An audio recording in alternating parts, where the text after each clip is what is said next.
It all started on a lazy Saturday afternoon. Four best friends, Tom, Jerry, Lisa, and Karen, were hanging out at Tom's house, bored out of their minds.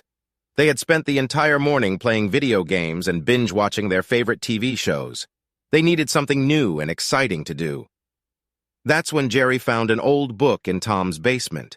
It was written in a language they had never seen before, but it had strange symbols and pictures of weird creatures.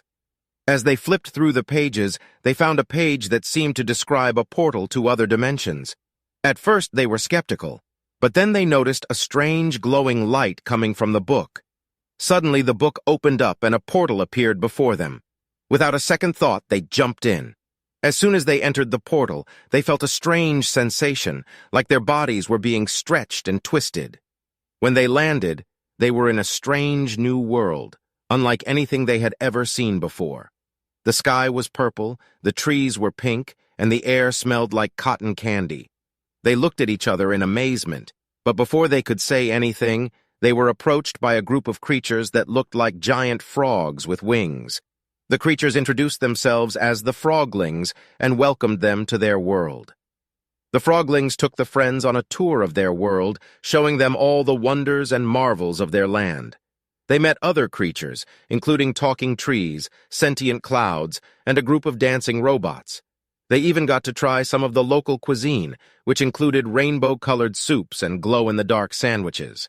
After a few days of exploring, the friends decided it was time to move on to the next dimension.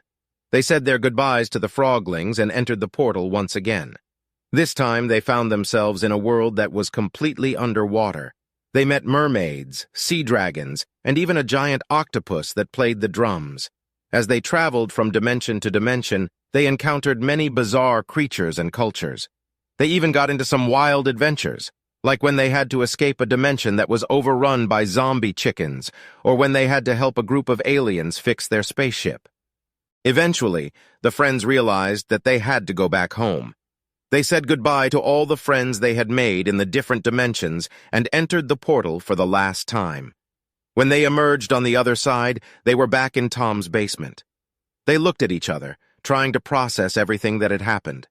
They couldn't believe that they had just gone on an interdimensional road trip, but they knew that they had formed a bond that could never be broken and that they would always have these memories to treasure.